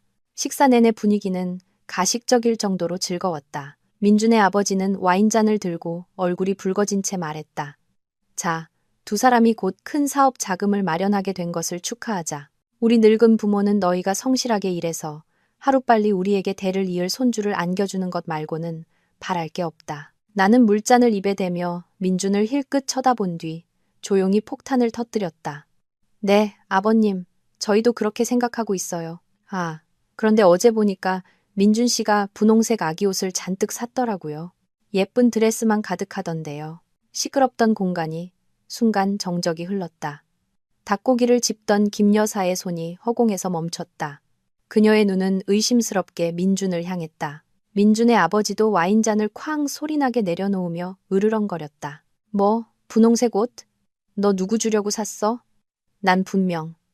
그는 초음파에서 아들이라고 들었는데 라고 말하려다 황급히 말을 삼켰다. 민준의 얼굴이 새하얗게 질리고 이마에는 식은땀이 송골송골 맺혔다. 그는 허둥지둥 웃으며 손사래를 쳤다. 아, 그거요. 회사 상무님 딸 돌잔치 선물로 산 거예요. 상무님께서 절 예뻐하셔서 제가 좀 신경 썼죠. 나는 순진한 척 눈을 깜빡였다. 그래요? 난 오빠가 딸을 좋아해서 미리 사두는 줄 알았네. 요즘 아기용품 자주 사잖아요. 저번에 임산부용 영양제산 영수증도 봤는데. 이 말을 들은 김 여사의 얼굴색이 변했다. 그녀는 내가 무언가 알고 있는지 떠보는 눈초리로 나를 쳐다본 뒤 민준을 불타는 눈으로 쏘아보았다. 아마 그녀는 민준이 실수로 분홍색 옷을 산 것인지 아니면 은혜의 뱃속 아이에게 자신이 모르는 문제가 생긴 것인지 극도로 혼란스러워하고 있을 것이다. 공범자들의 마음속에 의심의 씨앗이 싹트기 시작했다. 모두가 혼란스럽고 분위기가 가라앉은 틈을 타 나는 화장실에 다녀오겠다고 했다. 식당 구석. 민준의 아버지가 혈압약과 중요한 서류들을 보관하는 낡은 원목 약장 옆을 지나갈 때 나는 서랍 틈새로 사디 초음파 사진 한 장을 재빨리 밀어 넣었다. 그것은 은혜가 내게 준 것으로 태아의 성별이 아들이라고 명확히 기재되어 있었다. 그리고 그 옆에는 산모 원은혜, 보호자 황민준이라고 적힌 진료 확인서도 함께 있었다. 식탁으로 돌아오니 민준은 고개를 숙인 채 밥만 먹고 있었고 그의 부모님은 계속해서 눈짓을 주고받고 있었다. 나는 속으로 비웃었다. 이 연극은 이제 막 시작되었을 뿐이다. 나는 물잔을 들고 답답한 공기 속에서 낭낭하게 말했다. 아버님, 어머님, 그리고 오빠. 우리 가족의 행복과 곧 밝혀질 놀라운 비밀. 아니, 기쁨을 위하여. 민주는 나를 보았다. 그의 눈빛에는 죄책감이 서렸지만 탐욕과 과도한 자신감이 그의 이성을 마비시켜 칼날이 목전에 와 있다는 것을 깨닫지 못하게 했다. 나는 피곤하다는 핑계로 그에게 나를 우리 집에 데려다 달라고 했다. 그 행복한 가족에게 싹튼 의심을 해결할 사적인 공간을 남겨주기 위해서였다. 그 전에 화장실에 다녀오면서 나는 거실 탁자 밑에 초소형 도청 장치를 몰래 부착해 두었다. 집에 도착하자마자 나는 컴퓨터를 켜고 헤드폰을 낀 채 시댁의 막장 드라마를 감상하기 시작했다. 처음에는 소리가 지지직거렸지만 이내 선명해졌다. 민준 아버지의 고함 소리가 들렸다. 이 망할 놈아, 당장 설명해. 왜 고지연이 네가 아기 옷 산 걸 아는 거야? 일 처리를 어떻게 하길래 이렇게 허술해? 이어서 민준의 힘없는 변명이 들렸다. 아버지, 조용히 하세요. 이웃들 듣겠어요. 상무님 선물이라고 거짓말했고 걔는 철석같이 믿었어요. 걔 멍청해서 괜찮아요. 걱정 마세요. 갑자기 철컥하는 소리와 함께 서랍이 거칠게 열리는 소리가 났다. 그리고 김 여사의 비명이 들렸다. 여보, 이게 뭐예요? 세상에, 맙소사. 아마 그녀가 내가 일부러 남겨둔 초음파 사진을 발견한 모양이었다. 잠시 소름 끼치는 정적이 흐른 뒤 분노로 떨리는 민준 아버지의 목소리가 들렸다. 이게 왜 여기에 있어? 원은의 이름이 떡하니 적혀 있잖아. 망했다. 만약 고지연이 이걸 봤으면 모든 게 끝장이야. 김 여사가 울부짖기 시작했다. 평소의 우아한 목소리는 온데간데 없고 처절했다. 이 왼수 같은 놈. 이걸 왜 집에 가져와서 부모까지 망하게 해. 이제 고지연이 모든 걸 알고 파혼하자고 인테리어 비용 내놓으라고 하면 우린 무슨 수로 갚아. 곧 명예 이전될 10억짜리 땅은 또 어떡하고. 패닉에 빠진 민주는 자신의 잔인한 본성을 드러내기 시작했다. 엄마, 걱정 마세요. 고지연은 아직 몰라요. 아마 원은의 그년이 우리 떠보려고 몰래 넣어둔 걸 거예요. 제가 처리할게요. 민준 아버지의 다음 말은 내 등골을 오싹하게 만들었다. 처리? 뭘 처리해? 내가 말했지. 일단 원은혜가 우리 집 대장손을 낳을 때까지는 가만두라고. 그 후에 네가 뭘 하든 상관없어. 아기는 시골 큰아버지 댁에 보내서 키우고 그 애미는 돈 몇 푼 쥐어주고 쫓아내면 그만이야. 지금은 고지연한테 비위 잘 맞춰. 땅 명예 이전 끝나고 돈이 우리 손에 들어오면 그때는 네가 누굴 차든 마음대로 해. 나는 헤드폰을 벗어 책상에 내던졌다. 분노로 눈물이 터져 나왔다. 나 자신 때문이 아니라 인간의 끝없는 악랄함 때문에 우는 것이었다. 그들은 은혜를 아이 낳는 기계로, 아직 태어나지 않은 아이를 대를 잇기 위한 상품으로, 그리고 나를 재산을 짜낼 젖소로 여겼다. 그들의 눈에 우리 여자들은 사람이 아니라 그들의 탐욕과 이기심을 채우기 위한 도구에 불과했다. 나는 어둠 속에서 창밖을 바라보았다. 민준에 대한 연민은 완전히 사라졌고 경멸만이 남았다. 나는 휴대폰을 들어 은혜에게 문자를 보냈다. 마음에 준비됐어? 그들이 내 아이를 빼앗고 널 버릴 계획이야. 더 이상 기다릴 수 없어. 이 문자는 인내의 끝을 알리고 마지막 반격의 시작을 알리는 신호탄이었다. 약혼식이 딱 사흘 앞으로 다가왔다. 우리 집은 언제나 웃음소리로 가득했다. 어머니는 예단 준비로 바쁘셨고 아버지는 고향의 오랜 친구들에게 초대 전화를 돌리셨다. 민준 역시 모범적인 예비사위 행세를 했다. 그는 예식장을 오가며 이것저것 챙겼고 입가에는 항상 미소가 걸려 있었다. 하지만 그 환한 얼굴 뒤에는 끝없는 탐욕과 막연한 두려움 사이에서 격렬하게 흔들리는 영혼이 있었다. 민준이 우리 아버지와 차를 마시고 있을 때 그의 휴대폰이 요란하게 울렸다. 화면을 본 그의 얼굴이 순식간에 창백해지더니 황급히 밖으로 나가 전화를 받았다. 나는 커튼 뒤에 숨어 그가 휴대폰을 쥔 손이 가늘게 떨리는 것을 보았다. 전화기 저편에서 은혜는 나와 미리 짜놓은 각본대로 절망에 빠진 여자를 연기하고 있었다. 오빠, 나 더는 못 살겠어. 지금 당장 오지 않으면 우리 모자가 어떻게 되는지 똑똑히 보여줄게. 민주는 완전히 패닉에 빠졌다. 은혜 뱃속의 아이는 그의 집안이 그토록 염원하던 대장손이자 그의 미래를 위한 보험이었기 때문이다. 그는 얼굴이 새하얗게 질린 채 집 안으로 뛰어들어와 어설픈 변명을 늘어놓았다. 아버님, 어머님, 회사 물류 창고에 불이 났다고 합니다. 제가 오늘 밤에 급히 가서 처리해야 할 것 같아요. 아마 내일은 되어야 돌아올 수 있을 겁니다. 우리 부모님은 그 말을 곧이곧대로 믿고 조심해서 다녀오라고 걱정해 주셨다. 나는 그저 차가운 눈으로 그를 바라보며 속으로 생각했다. 가서 내 인생의 판결문에 직접 서명하고 오렴. 민주는 은혜의 빌라로 미친 듯이 차를 몰았다. 그곳에서 은혜는 울고불고 매달리며 온갖 협박을 했고 민주는 그녀를 달래느라 밤을 새워야 했다. 기진맥진한 민준이 잠든 틈을 타 은혜는 조용히 그의 휴대폰을 집어들었다. 그녀는 민준의 손가락으로 지문 잠금을 해제하고 사채업자들과의 거래 메시지, 시어머니와 재산 은닉에 대해 나눈 음흉한 대화 내역을 모두 복사했다. 그 모든 증거는 즉시 내 이메일로 전송되었고 민준의 명예를 묻어버릴 관뚜껑에 박히는 마지막 못들이 되었다. 다음 날 아침 민준은 눈밑이 나탄 채로 돌아왔지만 애써 태연한 척했다. 그는 나를 안으며 쉰 목소리로 말했다. 다행이야 자기야. 사고는 잘 수습됐어. 우리 좋은 날에 못 돌아올까봐 얼마나 걱정했는지 몰라. 나는 그의 구겨진 셔츠 옷깃을 매만져주며 의미심장한 미소를 지었다. 응, 돌아와서 다행이야. 내일은 오빠 인생에서 가장 기억에 남는 날이 될 거야. 민주는 웃었다. 모든 것을 잃기 직전에 사람이 짓는 순진한 미소였다. 약혼식은 서울에서 가장 호화로운 웨딩홀에서 열렸다. 시댁의 요구대로 홀은 수입 생화로 가득 채워졌고 화려한 크리스털 샹들리에가 하객들의 기쁨에 찬 얼굴을 비추었다. 민주는 네이비색 턱시도를 입고 머리에 왁스를 발라 반짝였으며 부모님 옆에 서서 입을 다물지 못했다. 김 여사는 붉은색 한복을 차려입고 진주 목걸이를 한 채 권력 있고 부유한 시어머니의 모습으로 하객들을 맞았다. 그 화려한 광경을 보며 나는 가슴속에서 씁쓸함이 차오르는 것을 느꼈다.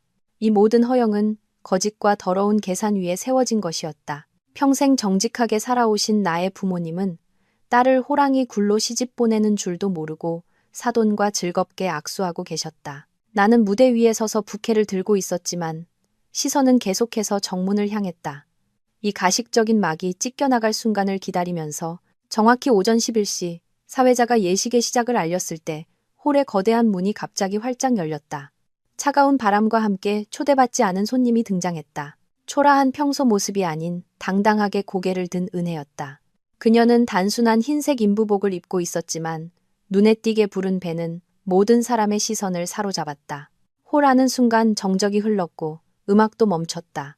은혜의 하이힐 소리만이 바닥을 또각또각 울렸다. 축배를 들던 민주는 그대로 얼어붙었고 손에 들고 있던 와인잔이 바닥에 떨어져 쨍그랑 소리를 내며 산산조각 났다. 김 여사는 입을 떡 벌리고 얼굴이 새하얗게 질린 채 은혜를 향해 떨리는 손가락질만 할 뿐 아무 말도 하지 못했다. 은혜는 무대 위로 똑바로 걸어와 멍하니 서 있는 사회자에게서 마이크를 건네받았다. 그녀의 목소리는 떨렸지만 결의에 차 있었다.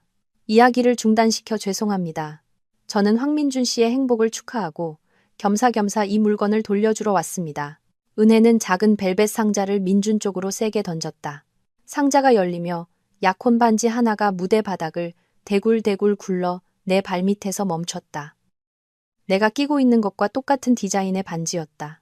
호란이 경악으로 술렁이기 시작했다. 수군거리는 소리가 벌떼처럼 퍼져나갔다. 민주는 더듬거리며 은혜의 입을 막으려 달려들었다. 너 미쳤어. 경호원, 이 여자 당장 끌어내. 하지만 내가 먼저 은혜 앞을 가로막고 섰다. 나는 칼날처럼 날카로운 눈으로 민준을 쏘아보았다. 누굴 쫓아내겠다는 거야? 여기서 나가야 할 사람은 바로 당신이야. 내가 은혜의 편에 서자 민준과 그의 가족은 하늘이 무너지는 듯한 충격을 받았다. 민준은 서로를 죽일 듯이 미워해야 할 두 여자가 왜 같은 편에 서 있는지 이해하지 못하고 얼어붙었다. 은혜는 가방에서 서류 뭉치를 꺼내 허공에 뿌렸다. 하얀 종이들이 한여름의 눈처럼 흩날렸다. 그것은 위조된 혼인관계 증명서, 사본, 초음파 사진, 그리고 민준이 은혜에게 송금한 내역이 담긴 은행 거래 내역서였다. 그제야 정신을 차린 김 여사가 무대 위로 뛰어 올라와 은혜의 마이크를 빼앗으려 하며 소리쳤다. 이 천한 것, 네가 뭔데 감히 내 아들 결혼식을 망쳐. 명예훼손으로 감옥에 쳐넣어 버릴 테다. 하지만 그녀가 은혜의 몸에 손을 대기도 전에 우리 아버지가 그녀를 막아섰다. 평생 온화하셨던 아버지가 이제는 딸과 낯선 여자를 지키기 위해 두 팔을 벌렸다. 아버지의 눈은 분노로 불타고 있었다. 나는 마이크를 잡았다. 혼란스러운 홀 안에 내 차분한 목소리가 울려 퍼졌다. 여러분, 진실을 알고 싶으신가요? 그렇다면 화면을 봐주십시오. 나는 소매 속에 숨겨둔 리모컨 버튼을 눌렀다. 우리 뒤에 거대한 LED 스크린이 환하게 켜졌다. 로맨틱한 웨딩 영상 대신 나와 은혜가 그동안 수집한 증거들을 편집한 영상이 재생되었다. 민준과 그의 어머니가 나눈 대화 녹음 파일이 흘러나왔다. 한 글자 한 글자 또렷하게. 지연이는 돈 때문에 결혼하는 거고 은혜는 욕정 때문에 만나는 거야. 애 낳으면 쫓아내. 걔네 집은 멍청해서 속이기 쉬워. 그 잔인한 말들이 그곳에 있는 모든 사람의 심장에 독화살처럼 박혔다. 하객들은 숨을 죽였고 어떤 이는 경악했으며 어떤 이는 고개를 저었다. 휴대폰을 꺼내 촬영하는 사람들도 보였다. 민준의 얼굴은 붉어졌다가 잿빛으로 변했다. 그는 그 자리에 얼어붙었고 땀을 비오듯 흘렸다. 그의 부모님은 손발에 힘이 풀려 주저앉았다. 그들이 평생 공들여 쌓아 올린 지적이고 점잖은 가족의 이미지는 단 몇 분 만에 완전히 무너져 내렸다. 나는 민준을 보았다. 더 이상 마음이 아프거나 분노하지 않았다. 역겨움만이 목구멍까지 차올랐다. 나는 마이크에 대고 단호하게 말했다. 이것이 제가 하마터면 남편이라고 부를 뻔했던 남자의 진짜 모습입니다. 그는 사랑과 돈을 속였을 뿐만 아니라 우리 여자들의 인격까지 짓밟았습니다. 영상은 민준이 그날 공증사무소에서 서명했던 2억 원짜리 채무 확인서, 이미지와 함께 탐욕스러운 자는 대가를 치를 것이다. 라는 붉은 글씨로 끝났다. 호라는 아수라장이 되었다. 비난과 욕설이 민준의 가족을 향해 쏟아졌다. 그들은 굴욕감에 몸을 웅크린 채 고개를 들지 못했다. 궁지에 몰린 민준은 이성을 잃었다. 그는 상처 입은 짐승처럼 울부짖으며 나를 공격하려 달려들었다. 이 미친년, 네가 날 함정에 빠뜨렸어. 죽여버릴 거야. 그가 손을 휘둘렀지만 내 몸에 닿기도 전에 제복을 입은 두 명의 남자가 그를 제압했다. 그들은 경제팀 형사들이었다. 나와 친구 선아가 어제 제출한 범죄 고발장에 따라 미리 현장에 와 있었던 것이다. 한 형사가 또렷하게 황민준에 대한 체포영장을 읽었다. 황민준 씨, 당신을 사기 및 횡령, 공문서 위조 혐의로 긴급 체포합니다. 철컥 소리와 함께 민준의 손목에 수갑이 채워졌다. 그 건조하고 차가운 소리는 그의 모든 저항을 끝냈다. 민준은 무너져 내렸다. 그의 텅 빈 눈은 수갑이 채워진 자신의 손을 향했다. 아마 그는 자신의 인생에서 가장 행복해야 할 날이, 모든 것이 끝나는 날이 될 줄은 상상도 못했을 것이다. 내가 빌려준 2억 원에 대한 사기 혐의는 채무 확인서와 은행 거래 내역으로 입증되었다. 그 외에도 민준은 유령 회사를 통해 회사 자금을 횡령하고 그 돈을 은혜의 계좌로 빼돌린 혐의도 추가되었다. 은혜는 자발적으로 협조하고 범죄 수익금을 동결 계좌에 반납했기 때문에 증인이자 피해자로 인정받아 법적 처벌을 면할 수 있었다. 김 여사는 아들이 체포되는 것을 보고 비참하게 울부짖었다. 그녀는 형사들의 다리를 붙잡고 애원했다. 제발 우리 아들 좀 살려주세요. 걔가 철이 없어서 그랬어요. 돈은 얼마든지 다 갚을 테니 제발 감옥만은 보내지 말아주세요. 하지만 법은 장난이 아니었고 그녀의 눈물은 뒤늦은 악어의 눈물일 뿐이었다. 우리 부모님은 그 광경을 지켜보고 계셨다. 얼굴에는 고통과 함께 단호함이 서려 있었다. 아버지는 예비사돈이었던 남자 앞으로 걸어가 낮지만 뼈 있는 한마디를 던졌다. 자식을 어떻게 키우셨기에 이 지경이 되었습니까? 돈도 중요하지만 사람의 명예와 양심이 가장 귀한 법입니다. 민주는 형사들에게 끌려나갔다. 그는 마지막으로 나를 돌아보았다. 그의 눈빛에는 더 이상 오만함이나 자신감이 없었다. 증오와 절망만이 가득했다. 나는 그를 아무런 감정 없이 파도 한 점 없는 잔잔한 눈빛으로 마주 보았다. 나는 알았다. 이 순간부터 황민준이라는 이름은 내 인생에서 완전히 지워졌다는 것을. 결혼식장은 이제 전쟁터처럼 폐허가 되었고 하객들은 수군거리며 흩어졌다. 나는 은혜에게 다가가 그녀를 부축했다. 그녀는 감정이 격해진 탓에 힘없이 떨고 있었다. 두 여자, 한 명은 지옥 같은 결혼에서 막 벗어났고 다른 한 명은 거짓의 짐을 막 내려놓았다. 우리는 눈물 속에서 서로를 보며 미소 지었다.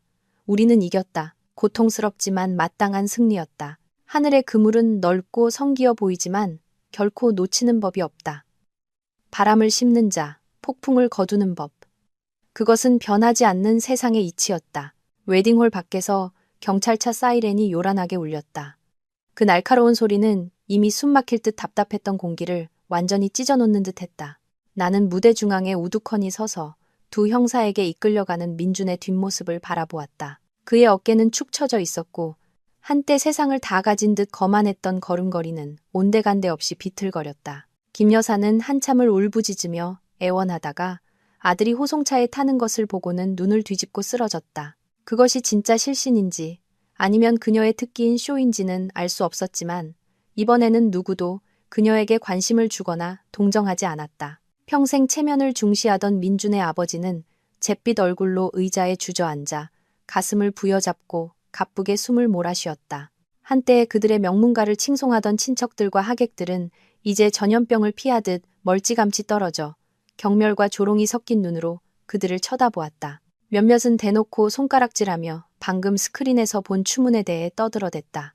그들이 평생 공들여 쌓아온 허울과 명예는 완전히 무너져 내리고 굴욕의 잿더미만 남았다. 평생 땀 흘려 자식만을 위해 살아오신 나의 부모님은 그 혼란 속에서 꿋꿋하게 서 계셨다. 아버지는 예비 사돈이었던 남자 앞으로 걸어가 낮지만 단호한 목소리로 또렷하게 말했다. 이보시오, 사돈. 일이 이 지경까지 왔으니 더 이상 인연은 없는 것 같소. 우리 집은 이 자리에서 파혼을 선언하겠소. 약혼식 때 받은 예물과 예단비는 내일 사람을 시켜 한 푼도 빠짐없이 돌려보내겠소. 우리 집이 가난할지언정 당신네 집에 양심 없는 더러운 돈은 받을 수 없소이다. 민준의 아버지는 흐릿한 눈을 들어 아버지를 쳐다보았지만 아무 말도 하지 못하고 수치심에 고개를 떨굴 뿐이었다. 나는 그 광경을 보며 통쾌함보다는 깊은 슬픔을 느꼈다. 오늘은 두 집안이 기쁘게 인연을 맺는 날이어야 했다. 하지만 탐욕과 거짓이 모든 것을 비극으로 만들었다. 어머니가 내 손을 꽉 잡았다. 거칠지만 따뜻한 손이었다. 어머니는 속삭였다. 집에 가자 딸아. 다 끝났어. 이제 엄마 아빠랑 집에 가자. 경찰차가 떠나기 직전 민준이 차창의 쇠창살 너머로 나를 돌아보았다. 그의 눈빛에는 후회나 미안함은 조금도 없었다. 오직 증오와 원망만이 가득했다. 마치 이 모든 비극의 원인이 그의 끝없는 탐욕이 아니라 나인 것처럼 나를 죽일 듯이 노려보았다. 나는 아무렇지 않은 평온한 시선으로 그를 마주했다. 폭풍우를 지나온 사람만이 가질 수 있는 더 이상 두려울 것이 없는 눈빛이었다. 나는 뒤돌아섰다. 소란스러운 혼돈과 죽어버린 내 청춘의 한 조각을 등 뒤로 한 채.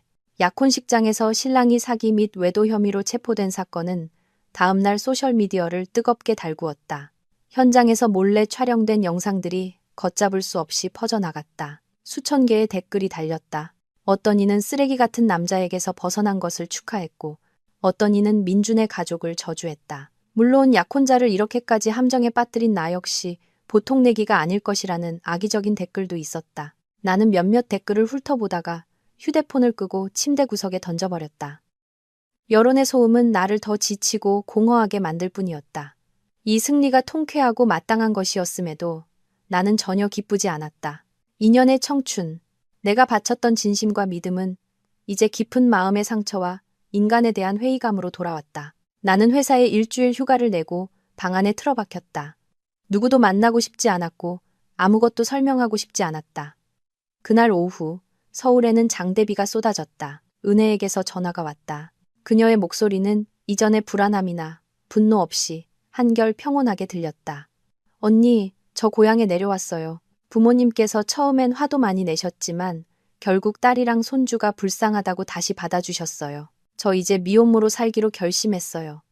시골은 공기도 좋고 조용히 사는 게 도시보다 나은 것 같아요. 나는 함석 지붕 위로 떨어지는 빗소리를 들으며 은혜를 대신해 안도감을 느꼈다.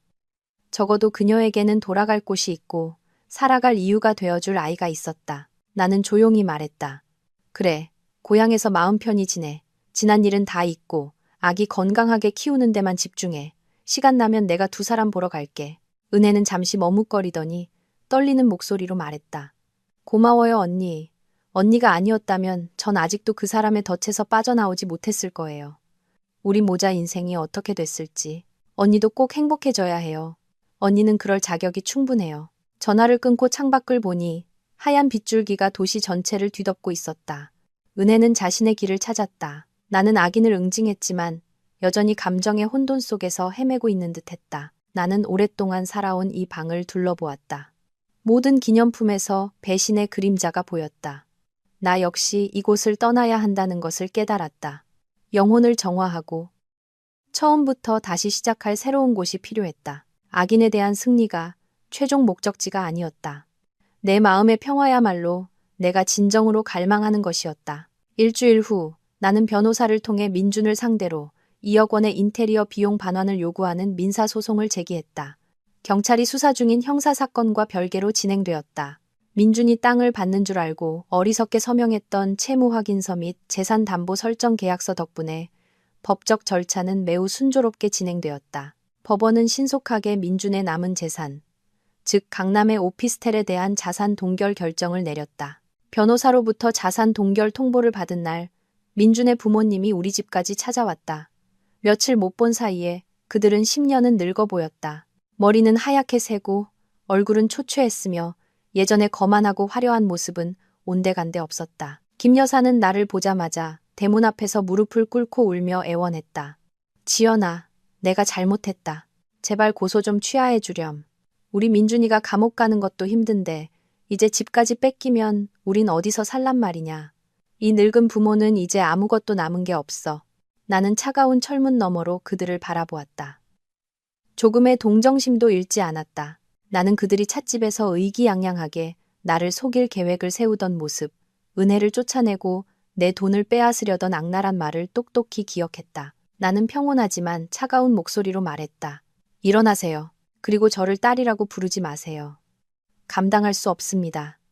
그 돈은 저와 제 부모님의 피와 땀입니다. 제 것을 되찾는 것은 당연한 일입니다. 집이를 걱정은 하시면서 제 모든 것을 빼앗으려고 했을 때 제 생각은 조금이라도 하셨나요? 옆에 서 있던 민준의 아버지는 지팡이에 의지해 몸을 떨고 있었다. 그는 나를 설득할 수 없다는 것을 깨달았는지 그저 고개를 숙이고 한숨을 쉴 뿐이었다. 여보, 그만하고 집에 갑시다. 우리가 지은 업보, 우리가 짊어져야지. 저 아이 말이 맞아. 우리가 부덕하게 살았으니 이제 대가를 치르는 거야. 나중에 듣기로 그들은 민준의 형량을 줄이고 회사 횡령액을 변제하기 위해 시골에 있던 선산까지 팔아치웠다고 한다. 그들이 이웃들에게 자랑하던 동네의 3층짜리 멋진 집도 다른 사람의 손에 넘어갔다. 그들은 먼 친척의 허름한 단칸방에 얹혀 살며 세상의 냉대와 끝없는 후회 속에서 여생을 보내게 되었다. 민주는 구치소에서 부모님이 자신 때문에 집과 땅을 모두 팔았다는 소식을 듣고 통곡하며 후회했지만 모든 것은 너무 늦었다. 나는 자산을 처분한 후 내 돈의 대부분을 돌려받았다. 돈을 손에 쥐었지만 기쁘지 않고 무겁기만 했다. 사람의 마음에 대해 너무나 비싼 대가를 치르고 얻은 교훈이었다. 나는 그 돈의 일부는 기부하고 일부는 부모님께 돌려드린 뒤 나머지는 내 새로운 계획을 위해 남겨두었다. 나는 이 시끄러운 곳을 떠나 피 흘리는 마음의 상처를 치유할 조용한 곳을 찾고 싶었다. 모든 법적 절차가 끝난 후 나는 강남 오피스텔 분양권을 팔기로 결정했다. 한때 내 모든 열정을 쏟아부었고 타일 하나 전구 하나까지 세심하게 골랐던 곳이지만 이제 그곳을 생각하면 더러움과 악몽만이 떠올랐다. 단 하루도 살아보지 못한 그 집은 내 사랑과 믿음을 묻어버린 무덤이 되었다. 나는 약간의 손해를 감수하고 그 집을 팔았다. 민준과 그 고통스러운 과거와의 마지막 연결고리를 완전히 끊어내기 위해서였다. 나는 서울 중심에서 약 20km 떨어진 경기도 외곽, 외할머니가 남기신 낡은 시골집으로 이사하기로 결심했다. 그 집은 할머니가 돌아가신 후 몇 년간 방치되어 잡초가 무성한 넓은 정원 속에 파묻혀 있었다. 내가 이삿짐을 들고 도착한 날, 잡초는 내 키보다 높이 자라 있었고 길에는 이끼가 가득했다. 녹슨 철문은 끼익 소리를 내며 나를 맞았다. 어머니는 황량한 풍경을 보며 걱정스럽게 물었다. 여기서 혼자 지내면 외롭지 않겠니? 그냥 당분간 우리 집에서 지내면서 마음 좀 추스르지. 나는 미소 지으며 흙과 야생초의 냄새를 깊이 들이마셨다. 도시의 탁한 공기보다 훨씬 가슴이 편안해지는 것을 느꼈다. 괜찮아요, 엄마. 저한테는 이런 조용한 곳이 필요해요. 여기서 마음이 더 편안해져요.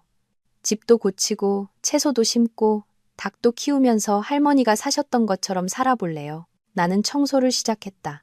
직접 잡초를 베고 벗겨진 벽에 페인트를 칠했다. 땅을 파는 삽질 한 번, 벽에 새로운 페인트를 칠할 때마다 내 영혼에 달라붙어 있던 먼지와 슬픔이 씻겨나가는 기분이었다. 나는 단순한 육체 노동에서 기쁨을 찾았고 삶의 속도를 늦추며 아침마다 새소리를 듣고 저녁 노을을 감상하는 법을 배웠다. 집은 점차 소박하지만 아늑한 모습을 되찾았다. 나는 늙은 자두나무가 보이는 큰 창가에 작업용 책상을 놓았다. 밤이 되면 들판에서 들려오는 개구리 소리와 바람에 스치는 나뭇잎 소리만이 고요함을 채웠다. 더 이상 외로움이 두렵지 않았다. 오히려 그것을 치유의 시간으로 즐겼다. 나는 행복이 때로는 좋은 집이나 멋진 남편이 아니라 진정한 나 자신으로 살고 자유로운 공기를 마시며 누구도 경계할 필요 없는 삶에 있다는 것을 깨달았다. 이 평화로운 곳에서 나는 내 인생의 새로운 페이지를 쓸 준비가 되었다. 어느 주말 아침, 나는 헐렁한 낡은 셔츠에 밀짚 모자를 쓰고 장화를 신은 채 잡초를 정리하러 정원으로 나갔다. 오랫동안 방치되었던 정원은 이제 제법 깔끔해졌고 부드러운 흙은 씨앗을 기다리고 있었다. 내가 외할머니의 낡은 삽으로 흙을 파고 있을 때 맑은 아이의 목소리가 들렸다. 아빠, 저기 봐. 저 이모 삽. 동화책에 나오는 신기한 요술삽이랑 똑같이 생겼어. 고개를 드니 5살쯤 되어 보이는 양 갈래머리 여자아이가 나무 울타리에 매달려 호기심 가득한 눈으로 나를 쳐다보고 있었다. 아이 뒤에는 30대 중반쯤 되어 보이는 안경 너머로 선한 눈웃음을 가진 키가 큰 남자가 서 있었다. 그는 내가 쳐다보자 당황하며 다가와 미안한 표정으로 말했다. 죄송합니다. 저희 아이가 좀 활발해서 댁에서 일하시는 걸 보고 신기해서 와봤나 봅니다. 너그러이 이해해 주세요. 나는 미소 지으며 밀짚 모자를 벗고 이마에 땀을 닦았다. 괜찮아요. 아이들은 신기하면 물어볼 수 있죠. 안녕? 나는 지연 이모야. 여기로 이사 온 지 얼마 안 됐어. 여자아이는 내 말에 방긋 웃으며 빠진 앞니를 드러냈다. 안녕하세요, 지연 이모. 저는 봄이에요. 우리 아빠 이름은 현우고요. 이모, 그 삽은 엄청 낡았는데 혹시 골동품이에요? 아빠가 골동품은 엄청 비싸다고 했는데. 봄이의 순진한 질문에 나와 현우 씨는 동시에 웃음을 터뜨렸다. 어색했던 분위기가 순식간에 사라졌다. 현우 씨는 머리를 긁적이며 멋쩍게 말했다. 봄이가 만화 영화를 좋아해서 상상력이 좀 풍부합니다. 너무 신경 쓰지 마세요. 그런데 여기로 아주 이사 오신 건가요? 이 집이 오랫동안 비어 있어서 주인이 안 돌아올 줄 알았어요. 나는 고개를 끄덕이며 붉은 기와 지붕을 멀리 바라보았다. 네, 외할머니 댁이에요. 조용히 지내고 싶어서요. 옛 추억도 되새길 겸. 현우 씨는 내 말에 고개를 끄덕였다. 그의 눈빛에는 동질감과 함께 정중한 존중이 담겨 있었다. 내가 울타리 근처에 잡초와 씨름하는 것을 보고 그가 선뜻 제안했다. 제가 좀 도와드릴까요? 저희 집에도 정원 관리 도구가 있는데 잠시 거들어 드릴게요. 남자 힘이 이런 일에는 더 빠르니까요. 내가 거절할 틈도 없이 그는 낮은 울타리를 넘어와 소매를 걷어붙이고 잡초를 뽑기 시작했다. 낯선 남자의 서툴지만 진심 어린 모습에 내 마음속에 따뜻하면서도 조심스러운 감정이 싹된다. 계산 없이 여자를 돕기 위해 팔을 걷어붙이는 남자의 모습을 본 것이 얼마 만인지 몰랐다. 그날 이후 현우 씨와 보미는 나의 친한 이웃이 되었다. 현우 씨는 프리랜서 건축가라 주로 집에서 일했고 아이와 작은 정원을 돌볼 시간이 많았다. 그는 말수가 적고 조용했지만 작은 것까지 신경 쓰는 섬세한 사람이었다. 큰 비가 내린 후 우리 집 지붕 기와가 새는 것을 보고는 말없이 사다리를 가져와 고쳐주었다. 나무 울타리가 낡은 것을 보고는 오후 내내 뚝딱거려 튼튼하게 다시 만들어주기도 했다. 두 부녀에게 호감이 갔지만 나는 항상 일정한 거리를 유지했다.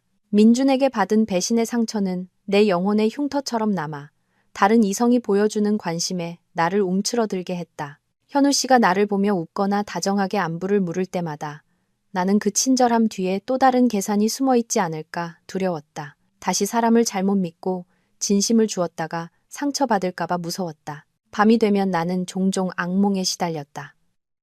꿈속에서 민준이 칼을 들고 나타나 돈과 집을 내놓으라며 나를 위협했다. 나는 소리쳐 도움을 청했지만 주위는 칠흑 같은 어둠뿐이었다. 식은땀을 흘리며 깨어나면 침대 구석에 웅크리고 앉아 소리 없이 울었다. 그럴 때마다 나는 내가 겉으로 강한 척하지만 사실은 얼마나 약하고 외로운지 깨달았다. 어느 날 오후 현우 씨가 직접 키운 상추를 한 바구니 가져다 주었다. 그는 문 밖에서 서성이다가 내 부은 눈을 보고 머뭇거리며 물었다.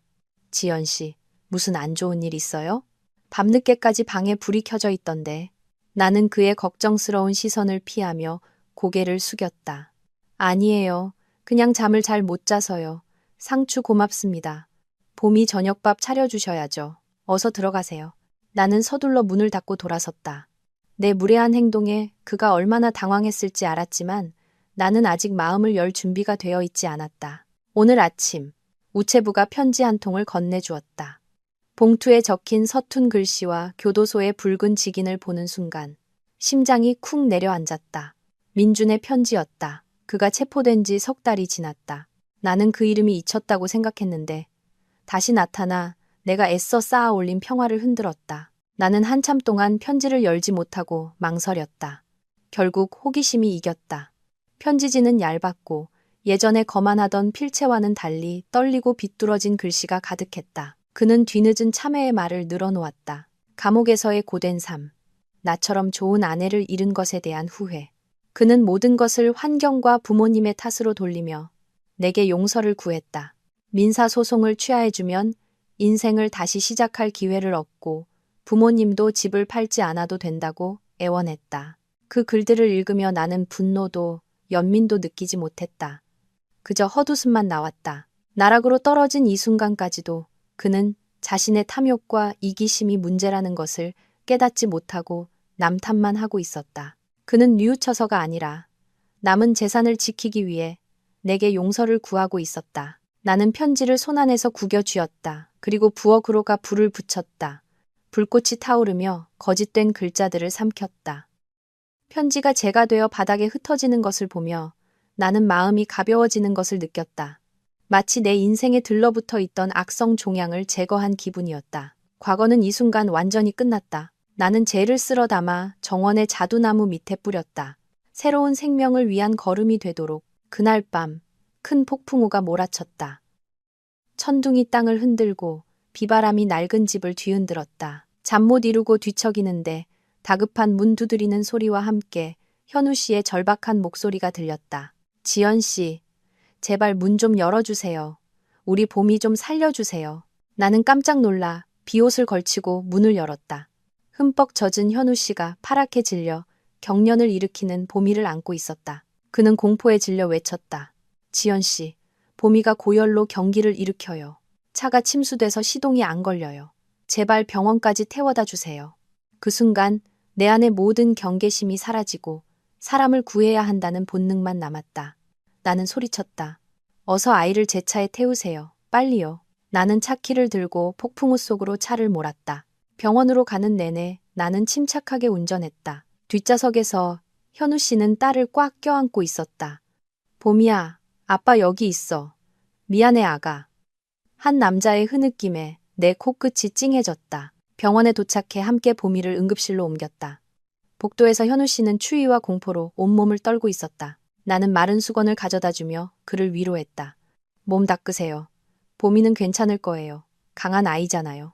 그가 눈물이 그렁그렁한 붉은 눈으로 나를 올려다보았다. 고맙습니다. 오늘 지연 씨가 아니었다면 전 보미를 잃을까봐 너무 무서웠어요. 저 아이가 제 인생의 전부거든요. 딸을 향한 그의 무한한 사랑과 책임감을 보며 나는 그와 민준이 얼마나 다른 사람인지 깨달았다. 그 순간 나는 세상에는 여전히 믿고 의지할 만한 좋은 남자가 존재할 수 있다는 희미한 믿음을 갖게 되었다. 그날 밤은 영원처럼 길었다. 나와 현우 씨는 병원 복도에서 나란히 앉아 보미의 심박수를 알리는 모니터만 쳐다보았다. 동이 틀 무렵 의사가 나와 아이가 위기를 넘겼다고 했을 때 우리는 비로소 안도의 한숨을 내쉴 수 있었다. 현우 씨는 두 손에 얼굴을 묶고 조용히 울었다. 나는 자판기에서 따뜻한 커피 2잔을 뽑아 그에게 건넸다. 그는 쉰 목소리로 말했다. 정말 고맙습니다, 지연 씨. 오늘 아니었으면. 나는 조용히 말했다. 아니에요. 보미는 제 조카나 마찬가지인걸요. 그런데 아이 엄마는 어디 있어요? 이렇게 중요한 순간에 내 질문에 분위기가 무겁게 가라앉았다. 한참 후에 현우 씨가 슬픈 목소리로 입을 열었다. 보미 엄마는 아이가 돌이었을 때 떠났어요. 내가 가난하고 야망 없는 건축가라서 자기가 꿈꾸는 화려한 삶을 줄 수 없다면서요. 더 부유한 남자를 따라갔죠. 저와 보미만 남겨두고 나는 옆에 앉은 선량한 남자를 바라보았다. 그의 낙천적인 미소 뒤에는 나만큼이나 깊고 아픈 상처가 있었다. 우리는 우연히 만났지만 가장 믿었던 사람에게 돈 때문에 배신당했다는 기묘한 공통점을 가지고 있었다. 현우 씨는 씁쓸하게 웃었다. 그때는 정말 원망스러웠고 사랑을 믿지 않았어요. 하지만 보미가 크는 걸 보면서 증오 속에만 살 수는 없다는 걸 깨달았죠. 아이를 위해서라도 좋은 아빠, 좋은 엄마가 되어줘야 했으니까요. 그의 진심 어린 고백을 들으며 내 마음속에 단단했던 방어벽이 허물어지는 것을 느꼈다. 한 달 후 민준의 재판이 열렸다. 나는 참석하지 않았다. 변호사는 그가 사기와 횡령죄로 징역 3년을 선고받았다고 전해주었다. 그의 죄에 합당한 대가였다. 어느 날 오후 김 여사가 우리 집에 들이닥쳤다. 그녀는 예전의 우아함은 온데간데 없이 초라하고 늙어 보였다. 그녀는 나를 보자마자 달려들어 머리채를 잡으려 했다. 인연, 네가 내 아들을 감옥에 보내고 우리 집안을 망쳤어. 너랑 같이 죽을 거야. 내가 놀라 뒷걸음질 치는 순간 커다란 그림자가 내 앞을 막아섰다. 현우 씨였다. 그는 김 여사의 손목을 잡고 단호하게 말했다. 진정하십시오, 아주머니. 여기서 행패 부리시면 경찰에 신고하겠습니다. 김 여사는 낯선 남자가 나를 편들자 잠시 주춤하더니 이내 악을 쓰기 시작했다. 세상 사람들, 이것 좀 보세요. 남편 버리고 웬 놈이랑 붙어먹으면서 시댁을 망하게 한 년이에요. 현우 씨는 그녀의 말을 자르고 그의 강인한 눈빛에 김 여사는 입을 다물었다. 돌아가세요. 누가 옳고 그른지는 이미 법이 판결했습니다. 여기서 더 소란 피우시면 이 CCTV 영상 경찰서에 제출하겠습니다. 김 여사는 더 이상 버티지 못하고 욕설을 중얼거리며 쓸쓸히 돌아갔다. 그날 저녁 은혜에게서 전화가 왔다. 건강한 아들을 낳았고 아이의 인생이 평안하기를 바라는 마음에서 이름을 안이라고 지었다고 했다. 그녀는 감격에 겨워 울었다. 언니, 정말 고마워요. 언니가 없었다면 우리 모자는 어떻게 됐을지. 지금은 비록 힘들지만 마음은 편안해요. 나는 진심으로 은혜를 축하하며 마음이 가벼워지는 것을 느꼈다. 폭풍은 이제 정말로 지나갔다. 보미가 퇴원한 후 현우 씨는 나를 저녁 식사에 초대했다. 그의 집 부엌에 들어서는 순간 나는 오랜만에 따뜻한 가정의 분위기를 느꼈다. 작지만 깔끔한 집. 보미의 장난감과 현우 씨의 건축 설계도가 곳곳에 놓여 있었다. 저녁 메뉴는 돼지갈비찜, 미역국, 계란말이뿐이었지만 현우 씨가 정성껏 만든 음식에서는 그 어떤 산의 진미보다 깊은 맛이 났다. 보미는 우리 사이에 앉아 제잘거리며 내게 고기를 덜어주고 아빠에게는 나물을 얹어주었다. 지연 이모, 많이 먹어요. 우리 아빠 요리가 세상에서 제일 맛있어요. 나는 웃으며 아이의 머리를 쓰다듬다가 나를 바라보는 현우 씨의 눈빛과 마주쳤다. 그의 눈에는 존중과 따뜻한 애정이 담겨 있었다. 현우 씨는 내게 오렌지 주스를 따라주며 머뭇거리며 말했다. 모든 것에 고마워요, 지연 씨. 보미 엄마가 떠난 후로 이 집에서 이렇게 가족 같은 분위기를 느낀 건 정말 오랜만이에요. 나는 밥그릇 가장자리를 만지작거리며 조용히 대답했다. 저도요. 현우 씨와 보미 덕분에 소박한 기쁨이 무엇인지 다시 느끼게 됐어요. 화려한 고백도 낭만적인 촛불도 없었다. 따뜻한 밥 냄새와 아이의 웃음소리, 그리고 상처받은 두 영혼 사이에 깊은 이해만이 있었다. 나는 행복이 먼 곳에 있는 것이 아니라 바로 이런 평범하고 진실된 순간에 있다는 것을 깨달았다. 1년이 흘렀다. 외할머니의 낡은 집은 이제 화사한 꽃과 푸른 채소밭으로 둘러싸여 있었다. 나는 시골의 느린 삶에 완전히 적응했다. 민준에 대한 기억은 이제 희미한 악몽처럼 멀어졌다. 그는 여전히 복역 중이었고 은혜는 고향에서 작은 가게를 꾸리며 아들과 평화롭게 살고 있었다. 폭풍우를 지나온 우리는 각자의 평온을 찾았다. 오늘 오후 정원에서 장미를 손질하고 있는데 보미의 목소리가 들렸다. 지연 엄마, 아빠가 그네 만들어줬어요. 고개를 드니 현우 씨와 보미가 자두나무 아래 서 있었다. 그는 땀으로 흠뻑 젖었지만 얼굴에는 햇살보다 밝은 미소가 번지고 있었다. 언제부터인가 보미는 나를 자연스럽게 지연 엄마라고 불렀고 나는 그 부름을 온 마음으로 받아들였다. 내가 다가가자 현우 씨는 땀을 닦고 흙 묻은 내 손을 부드럽게 잡았다. 그는 아무 말 없이 깊은 신뢰가 담긴 눈으로 나를 바라보았다. 나도 그의 손을 뿌리치지 않았다. 우리는 결혼이나 서류에 얽매이지 않았다. 상처를 겪어본 우리에게 중요한 것은 명분이 아니라 함께 보미를 키우고 이 햇살 가득한 정원에서 함께 늙어가는 평온함이라는 것을 알았기 때문이다. 나는 파란 하늘을 올려다보며 숨을 깊이 들이마셨다. 행복은 먼 목적지가 아니라 바로 지금 이 순간의 숨결 속에 있었다.